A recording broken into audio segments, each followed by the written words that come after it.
ये आपने कहा था कि मैं कभी अपनी माँ से दूर नहीं रहा, इंटरव्यू में आपने बताया था। जब मैं जेल में था तो सिर्फ बुरे ख्याल ही आते थे जब मैं आँख बंद करता था। तो जब भी मम्मी से बात होती थी, मम्मी को यही बोलता था कि टेंशन मत लो, मैं बिल्कुल ठीक हूँ। आँख बंद करता था, सिर्फ रो नहीं आता था वहाँ। आँख बंद करता था, सिर्फ रो नहीं आता था वहाँ पर। तो इसके बारे में इससे ज़्यादा नहीं बोल पाऊँगा। जो यूट्यूबर है, गेम्स वगैरह स्ट्रीमिंग करते हैं, उनको आप क्या मैसेज देना चाहोगे? मंशा भले ही बुरी ना हो, लेकिन एक बेवकूफ़ी, एक गलती और शब्दों का हेर फेर इंसान को कहां से कहां ले जाता है, जिसकी आप कल्पना भी नहीं कर सकते हैं। ऐसी ही एक गलती कर बैठा है यूट्यूबर, जिसने एक आपत्तिजनक टिप्पणी तो कर दी है, लेकिन इस आपत्तिजनक टिप्पणी करने का अंदाजा उसे बिल्कुल भी नहीं था। उसे बिल्कुल भी नहीं पता था कि ये आपत्तिजनक टिप्पणी उसे कितनी भारी पड़ सकती है। नमस्कार, मैं हूं आरती और आप देख रहे हैं SMZ न्यूज़ इंडिया। जी, मैं बात कर रही हूं यूट्यूबर पारस की। आखिर ऐसी आपत्तिजनक टिप्पणी करने की क्या वजह रही है? जाने अनजाने में हुई है या फिर कोई और ही बात है? तो बात करेंगे हम यूट्यूबर पारस से, जो इस वक्त मौजूद हैं हमारे SMZ न्यूज़ चैनल में। तो पारस जी, SMZ न्यूज़ चैनल में सबसे पहले आपका बहुत बहुत स्वागत है। Thank you. तो पारस जी, सबसे पहले यही सवाल होगा हमारा कि आपके साथ ये जो घटना हुई है, ये क्यों हुई है? क्या आपने जानबूझकर किया था या अनजाने में गलती हो गई है? क्योंकि लोगों का ये भी कहना है कि आपने ये सब व्यूअरशिप के लिए किया है, ज़्यादा से ज़्यादा कम समय में पैसा कमाने के लिए किया है। तो मैम, सबको मैं इसके जवाब में ये कहना चाहूँगा कि मेरे व्यूज़ काफ़ी अच्छे थे जी। मैं रेगुलर वीडियोस डालता था और 1.5 लाख 2 लाख नॉर्मल व्यूज़ मेरे आते थे जी। लास्ट मंथ की अगर आप सारी की सारी वीडियोस देखोगे तो 4 लाख 5 लाख व्यूज़ भी आते थे मेरे। और जब ये घटना हुई उस टाइम पे एक ट्वीट काफ़ी वायरल हो रहा था जी। मेरे से पहले काफ़ी बंदे उस पर रिएक्ट कर चुके थे, काफ़ी गलत रिएक्ट भी किया था लोगों ने। काफ़ी सारे यूट्यूबर्स गालियाँ भी दे रहे थे, बट मेरी ही वीडियो क्यों उन्होंने सेलेक्ट की उसका भी एक रीज़न है।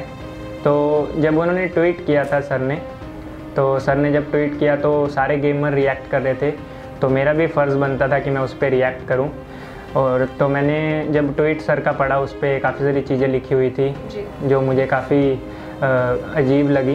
तो उस टाइम पे मुझे समझ नहीं आया कुछ भी, तो मैंने भी जल्दी में वीडियो बना दी और उस पर रिएक्ट किया। और नॉलेज नहीं थी इतनी, ना ही कभी पंजाब से बाहर निकला, ना ही ज़्यादा लोगों से मिला और काफ़ी कम उम्र से इस लाइन में आ गया। तो इस वजह से मैंने गलती से उस पर गलत रिएक्शन दे दिया अपना, और मेरा कोई ऐसा इंटेंशन नहीं था कि किसी को मैं ऐसे ठेस पहुंचाऊं उनकी भावनाओं को। तो जब मैंने रिएक्ट किया उसके बाद मुझे जब पता चला कि मेरे से गलती हुई है, तो मैंने एक सॉरी की वीडियो डाली, जो कि वीडियो मेरी इतनी कुछ खास नहीं थी। उसमें भी मैं सही से सॉरी नहीं मांग रहा था, क्योंकि मुझे लगा नहीं था कि इतनी बड़ी बात हो जाएगी। उस टाइम तक मेरे व्यूज़ भी इतने नहीं थे, बट जब काफ़ी सारे यूट्यूबर्स बोलने लग गए और जब तक मुझे पता चला कि मेरे से इतनी बड़ी गलती हुई है, तब तक काफ़ी देर हो चुकी थी और मुझे पुलिस वालों ने भी पकड़ लिया था। उसके बाद मेरे पास कोई एक्सेस नहीं था कि मैं लोगों को अपने दिल की बात बता पाऊँ कि मेरे साथ क्या हो रहा है, क्या बीत रही है, कैसे क्या हो रहा है। तो उसके बाद फिर पुलिस वाले ले गए। उसके बाद वहीं तो जैसा कि आपने बताया कि जो ट्वीट आ रहा था उसके ऊपर और भी लोगों ने कमेंट्स किए थे, लोग गालियां तक दे रहे थे। हाँ जी। तो सबसे पहले तो उसके बारे में आप थोड़ा सा ब्रीफ कीजिए कि किस टाइप की वो बातें थी। फिर आपने ये भी कहा है कि आप ही की वीडियो को क्यों सिलेक्ट किया गया, क्यों टारगेट किया गया, इसका भी एक रीज़न है। हाँ जी। तो इसके बारे में थोड़ा सा ब्रीफ कीजिए। तो जब सर ने ट्वीट किया था, काफ़ी सारे गेमर्स हैं जी, काफ़ी सारे गेमर जो अपना चैनल चलाते हैं गेम्स खेल के, तो वो बैटल ग्राउंड मोबाइल इंडिया का वेट कर रहे थे। एक गेम है जो आने वाली थी जी। तो उस गेम का वेट हम 1 साल से कर रहे थे। तो जब उस गेम का हम वेट कर रहे थे तो अभी वो आने ही वाली थी, रिसेंटली उसकी प्री रजिस्ट्रेशन चालू हो गई थी। तो जब सर ने ट्वीट किया तो सबका यही रिएक्शन था कि जो चीज़ अभी तक आई नहीं है उसको बैन कैसे कर सकते हैं। तो उसी पे सब रिएक्ट करने लग गए कि पहले गेम को आने दीजिए, उसके बाद अगर उसमें प्रॉब्लम होगी तो उसको हम भी खुद बैन करने की कोशिश करवाएंगे या फिर ट्वीट करेंगे या फिर अपनी वीडियोस में बोलेंगे कि ये गेम सही नहीं है। तो वही था कि एक रीज़न सब रिएक्ट कर रहे थे और मेरा रिएक्शन भी ऐसा निकला। मेरा कोई ऐसा इरादा नहीं था कुछ बोलने का, हीट ऑफ द मोमेंट। आपने कहा कि आप ही की वीडियो को सिलेक्ट किया गया, उसके पीछे क्या कारण? तो मेरी वीडियो को सिलेक्ट करने का जो रीज़न मुझे लग रहा है कि मेरी वीडियोस पे थोड़े ज़्यादा व्यूज़ आ गए थे जी। और मेरी वीडियोस को एक दो यूट्यूबर ने, वहाँ के यूट्यूबर ने, अरुणाचल प्रदेश के यूट्यूबर ने रीपोस्ट कर दिया था कि ऐसे ऐसे पारस ने बोला है और इसको जी रिपोर्ट करो, ऐसे वैसे इसका चैनल बैन करवाओ। तो पारस जी, जैसे कि अभी आप, जब आपको लुधियाना से अरुणाचल प्रदेश ले जाया गया, जब ये सारा कंडीशन जो है, माहौल है बन रहा था कि आपने ट्वीट किया है, लोग आपको टारगेट कर रहे हैं, तो क्या आपको पता था, कुछ अंदाज़ा था कि ऐसा कुछ हो जाएगा और पुलिस कब आएगी और कब आपको जांच पड़ताल करके यहाँ से अरुणाचल प्रदेश ले जाएगी? नहीं, मुझे कुछ भी आइडिया नहीं था। लोग पूछताछ करने लग गए थे, लोग आने भी लग गए थे, तो मैं काफ़ी डर गया था। तो कौन कौन आने लगा था आपके घर पे?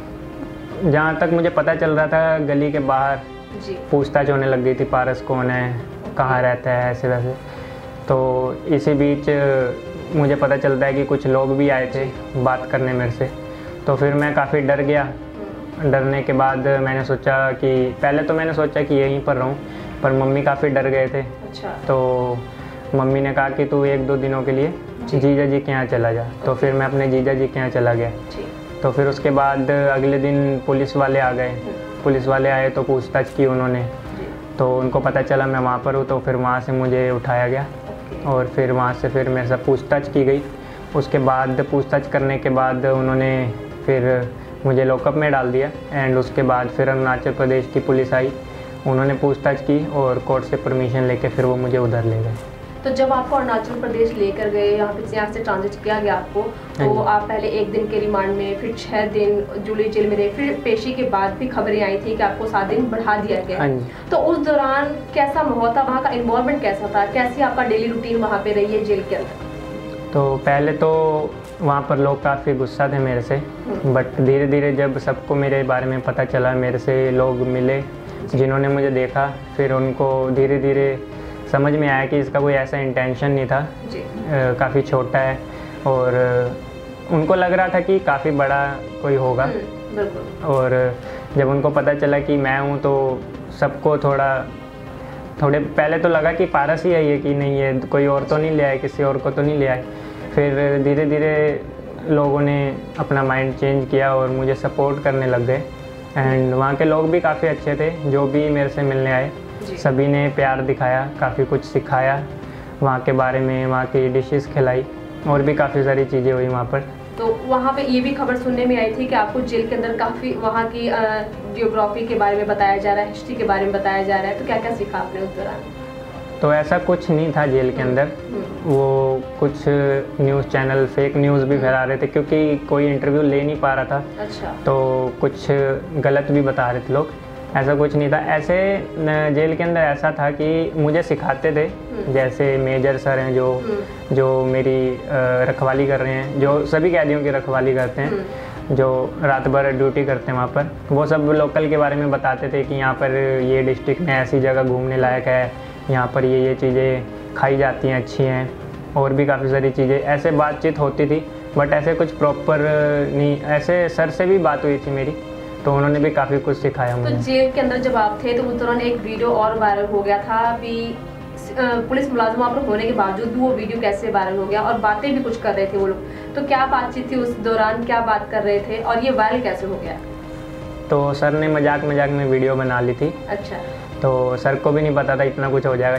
सर ने नहीं वायरल की थी जहाँ तक मुझे पता है, उनके मोबाइल से शायद किसी तरीके से वो वीडियो किसी ने व्हाट्सएप पे शेयर कर ली अपने, और किसी और ने वो पोस्ट की जहाँ तक मुझे सुनने में आया, क्योंकि मुझे भी कुछ पता नहीं था, मैं ज़्यादा बातचीत नहीं कर पाता था किसी से।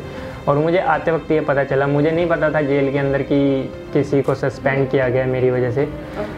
और मैं नहीं भी चाहता था कि ऐसा कुछ हो, क्योंकि मेरी वजह से किसी को प्रॉब्लम हो, क्योंकि मैंने गलती की थी तो मुझे सज़ा मिल रही है। बट अब हो गया, उनके रूल्स हैं कुछ, तो मैं कुछ नहीं कर पाया वहाँ पर। मुझे वो जो वहाँ पे पहुँचे थे जिन्होंने वीडियो बनाई, उनसे भी अनजाने में ही ये गलती हुई? हाँ जी, वो फन वे में बना रहे थे वीडियो, मजाक कर रहे थे। अच्छा। और उन्होंने रिकॉर्ड कर लिया कि रखूँगा अपने पास जी, बट लीक हो गई वो वीडियो। और तो अभी जैसे कि जो अरुणाचल प्रदेश के जो कांग्रेस विधायक हैं निनोंग इरिंग, वो भी आपसे जेल में मिलने आए थे सुना था?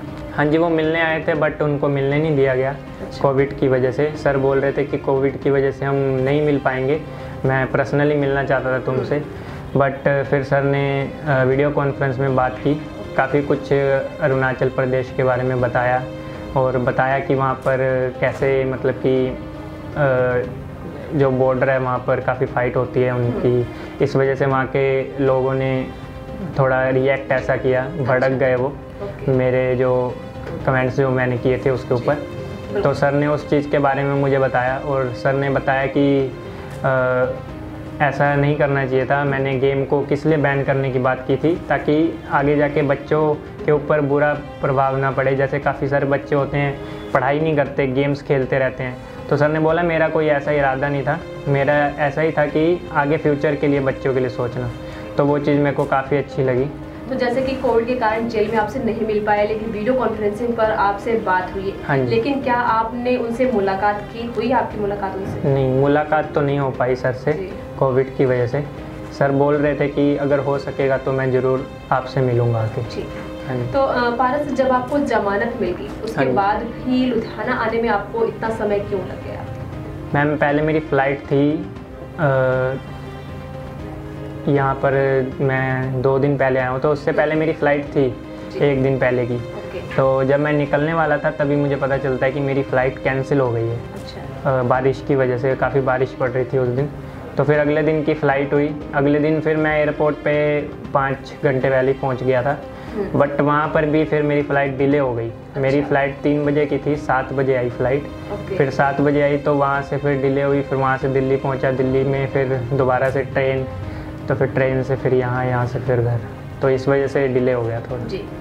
तो पारस, अभी आपने जो लास्ट इंटरव्यू डाला है अपने ऑफिशियल अकाउंट पर, उसमें आपने कहा है कि आप गेम जो है वो खेलना कम कर देंगे। तो क्या नया प्रोजेक्ट है जिसके बारे में आपने सोचा है, किस तरह से काम करेंगे आप? तो मैं सभी को बताना चाहूँगा कि गेम्स मैं कम खेलूँगा, इसलिए मैंने बोला था कि मैं सोच रहा था कि मैं थोड़ी ब्लॉगिंग करूँ, अपने लाइफस्टाइल के बारे में बताऊँ लोगों को और अपने बारे में बताऊँ कैसे मैं यूट्यूबर बना, कैसे मैं यहाँ तक पहुँचा, कैसी मेरी जर्नी थी। तो इस बारे में मैं काफ़ी सोच रहा था, क्योंकि काफ़ी सारे ब्लॉगिंग चैनल्स हैं जो कि मैं भी देखना पसंद करता हूँ, और अभी मुझे ऐसा मौका मिला है तो मैंने सोचा कि गेम की तरफ थोड़ा कम ध्यान दूँ। बट गेमिंग मैं करूँगा, क्योंकि कल सोच रहा था मैं कि गेमिंग बिल्कुल कम कर दूँ, बट कल काफ़ी सारे लोगों ने बोला कि आप गेमिंग करो, फ़न के लिए करो, ज़्यादा नहीं। तो कभी कभार फ़न के लिए, इंटरटेनमेंट के लिए गेमिंग करूँगा, उसके अलावा ब्लॉगिंग करूँगा, ट्रैवल करूँगा थोड़ा। आपने ये भी कहा है कि आप अरुणाचल प्रदेश को लेकर भी कुछ ना कुछ वीडियोस बनाएंगे, कुछ ऐसा प्रोजेक्ट है आपके माइंड में जो आप बनाएंगे अरुणाचल प्रदेश के ऊपर, तो क्या है, इसको थोड़ा सा ब्रीफ कीजिए, कैसे प्रोजेक्ट? तो मैं अभी सोच रहा हूँ कि जब मैं वापस अरुणाचल प्रदेश जाऊँगा तो वहाँ की जो अच्छी जगहें हैं, जैसे ज़ीरो हो गया घूमने के लिए, तवांग हो गया, और 2-3 डिस्ट्रिक्ट और हैं जो कि काफ़ी अच्छे हैं। वहाँ पर हिमाचल जैसा एक माहौल है, पहाड़ बहुत सारे हैं वहाँ पर, वहाँ की ऑक्सीजन काफ़ी अच्छी है, पहाड़ हैं, पेड़ ही पेड़ हैं। जैसे मैं जिस घर में रहता था, घर से बाहर निकलते ही 10-15 कदम की दूरी पे ही पहाड़ था, और काफ़ी सारे वहाँ पर मतलब रास्ते, मतलब पहली बार ऐसी जगह पे मैं गया था, और वहाँ का रहन सहन काफ़ी अच्छा था, वहाँ का कल्चर काफ़ी मतलब कि। तो जमानत मिलने के बाद आप किसी के घर पे रुके, तो वो कौन था, किसके घर पे रुके आप? तो मेरे सर का नाम है रोतम विजय, और मेरी किस्मत है कि मुझे ऐसे सर मिले मेरा केस लड़ने के लिए। वहाँ के सभी लोग ही अच्छे हैं, मेरी किस्मत है कि मैं वहाँ गया। अब भगवान की कृपा है कि मुझे इस तरीके से भेजना था, बट मैं वहाँ गया, वहाँ पर काफ़ी कुछ सीखा मैं। शायद मैं स्कूल में भी ये सब चीज़ें ना सीख पाता अगर पढ़ाई आगे जारी रखता मैं। तो क्या कुछ देखा आपने अरुणाचल प्रदेश के बारे में? वहाँ पर वहाँ का रहन सहन क्या है, खान पीन क्या है? तो वहाँ पर ऐसा है कि खुले मिजाज के लोग हैं, जैसे काम करते हैं, उसके बाद फ़न करते हैं वहाँ पर। रात को पूरी फैमिली बैठ के आपस में अंताक्षरी खेलती है। अच्छा। और भी काफ़ी सारी गेम्स वहाँ पर खेलते हैं आपस में, फैमिली मिलके फ़न करते हैं। रात भर भी खेलते हैं। और वहाँ का रहन सहन पंजाब की तरह ही है वहाँ पर, बट थोड़े अलग लोग हैं वहाँ के। खुल के जीना पसंद करते हैं वहाँ के लोग। और वहाँ पर काफ़ी लोगों ने मुझे इनवाइट भी किया अपने घर पे, बट मैं कोविड की वजह से नहीं जा पाया। वहाँ पर काफ़ी लोगों ने मुझे मदद भी की। काफ़ी आते वक्त काफ़ी लोग बोल रहे थे अगर किसी चीज़ की ज़रूरत है तो हमें बताइए, हम हेल्प करेंगे। और वहाँ के प्रेस रिपोर्टर जिन्होंने लास्ट टाइम मेरा इंटरव्यू लिया था, उन्होंने वहाँ पर अपने मेहमानों को एक, यहाँ पर बोलते हैं ऐसे गमछा टाइप होता है, तो उस टाइप का कुछ दिया था। उन्होंने बोला कि यहाँ पर मेहमानों को ये देते हैं। अच्छा। तो वो दिया था। एक टी शर्ट दी थी जिस पे उनका एक त्यौहार बना था, कोई फेस्टिवल। उन्होंने बोला था ये फरवरी में मनाते हैं, फरवरी के 6-7 दिन होते हैं उनमें मनाते हैं, मेन 5 या 4 तारीख को मनाया जाता है। तो उन्होंने बोला था वहाँ जब भी जाओगे तो जब भी ये त्यौहार आए एक फ़ोटो खींच के ज़रूर सेंड करना, हमें अच्छा लगेगा। ठीक है। तो अभी आपकी एक फ़ोटो भी हमने यूट्यूब पर देखी है कि उसमें कुछ आपने ड्रेसअप पहन रखा है वहाँ का। तो वो ड्रेसअप कैसा है, क्या है वो? तो जो रोतम विजय सर थे, उनके रिश्तेदारी में ही लंपोप सर आते हैं। लंपोप सर जो थे उनके घर भी मैं 1 दिन 2 दिन रहा, 1 दिन या 2 दिन। तो सर ने भी काफ़ी अच्छे से मुझे रखा, वहाँ के बारे में बताया, वहाँ का लोकल खान पान जो है वो मेरे को खिलाया। और वहाँ पर जब सर थे तो सर की फ़ोटो थी एक, वो उनकी कोई फेस्टिवल की फ़ोटो थी उनकी वाइफ के साथ और उनकी पूरी फैमिली थी। तो सर ने बोला कि ये हमारी यहाँ की फेस्टिवल की ड्रेस है और ये उनको उनके पापा ने दी थी। अच्छा। और उनके पापा को उनके पापा ने दी थी। अच्छा। और उनके पापा को उनके पापा ने, काफ़ी पीढ़ियों से चल रही थी ये ड्रेस। अच्छा। तो सर ने मुझे दिखाया, काफ़ी पुरानी ड्रेस थी और काफ़ी पवित्र ड्रेस थी वो उनकी। और जब भी वो उस ड्रेस को पहनते हैं तो त्यौहार पे ही पहनते हैं। और सर ने उसके बारे में काफ़ी सारी चीज़ें बताई थी कि ऐसे ऐसे इस ड्रेस का मतलब है, जो मैं अभी अच्छे से याद नहीं है मुझे, बट मैंने लिख रखा है सब कुछ। तो उस ड्रेस को सर ने पहनाया, उसके साथ फिर मेरी फ़ोटोज़ क्लिक की। सर ने बोला कि ये यादें तुम्हारी जो यादें हैं तुम्हें सेंड कर दूंगा जब भी व्हाट्सएप तुम यूज़ करोगे। तो वो मेरे लिए काफ़ी एक बहुत ही प्यारा मोमेंट था मेरी लाइफ का, क्योंकि बहुत कम ऐसा मौका मिलता है लोगों को। वहाँ उस दौरान मतलब ऐसे मोमेंट आपके साथ हुए हैं जो आप भूले नहीं भुलाए। हाँ जी, पूरी लाइफ याद रहेंगे। तो जैसे अभी आप जमानत पर आए हैं यहाँ लुधियाना, तो दोबारा अरुणाचल प्रदेश कब जाना होगा? तो मैम अभी इस पे कुछ भी कंफर्म नहीं है, क्योंकि अभी जब मैं वापस आ रहा था तो मेरी वॉइस सैंपल लिए गए थे वहाँ पर, उसको भी वो मैच करेंगे वीडियो के साथ। उसके बाद कोर्ट से तारीख निकलेगी, उसके बाद मुझे इन्फॉर्म किया जाएगा कि इतनी तारीख को आना है कोर्ट में। उसके बाद फिर कंफर्म होगा किस टाइम जाना है मुझे। हाँ जी। तो पारस, अभी आप मेरे को ये बताइए कि आप एक यूट्यूबर हैं, तो ये यूट्यूब पर काम करना आपने कब से शुरू किया? आपने कब सोचा कि आपको गेम स्ट्रीमिंग करनी चाहिए? ये कॉन्सेप्ट कहाँ से आया आपके माइंड में? तो जब मैंने 10th क्लियर की थी उसके बाद काफ़ी सारी छुट्टियाँ पड़ गई थी, 3 महीने की छुट्टियाँ होती हैं। तो उस टाइम मेरे पापा काफ़ी सीरियस हो गए थे, बीमार हो गए थे। तो फिर मैंने डिसाइड किया था कि मैं जॉब करूँगा। तो फिर मैं यहाँ पर जॉब करता था लोकल संजय स्टेशनरी पे, थोड़ी सी वहाँ पर मैं मार्केटिंग की जॉब करता था। 10th आपने कब क्लियर की थी? 10th मैंने प्रॉपर मुझे याद नहीं है, बट 4-5 साल हो गए 10th क्लियर किए को।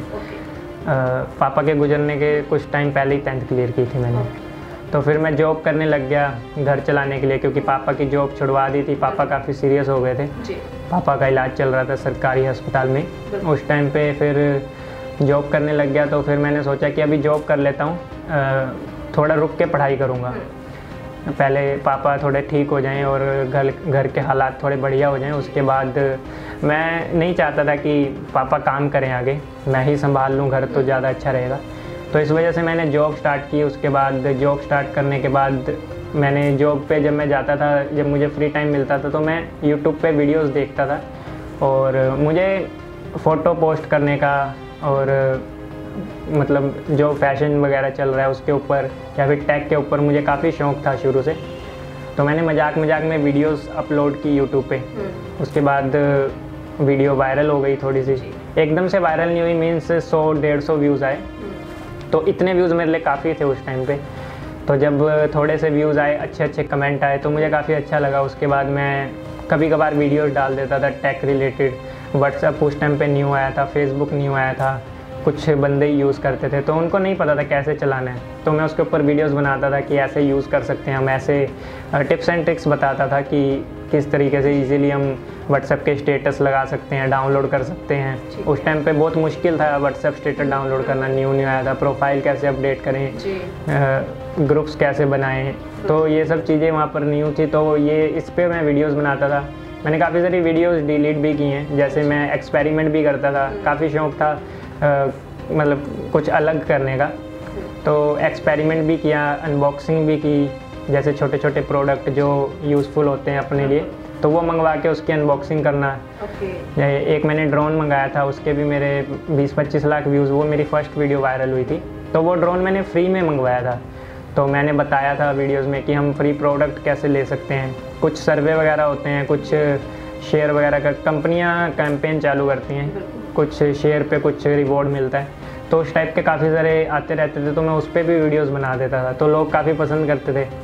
तो फिर धीरे धीरे मुझे गेमिंग का पता चला, तो फिर गेमिंग में उस टाइम पे काफ़ी लोग फेमस हो रहे थे। मैं काफ़ी लेट आया था गेमिंग की दुनिया में। तो फिर मैंने एक न्यू चैनल बनाया, पारस ऑफिशियल। इस पे मैंने फिर गेमिंग करनी स्टार्ट की और धीरे धीरे यहाँ पर भी मुझे लोगों ने पसंद करना चालू कर दिया। तो फिर मैंने इधर गेमिंग ही स्टार्ट कर दी प्रॉपर, बाकी सब छोड़ दिया।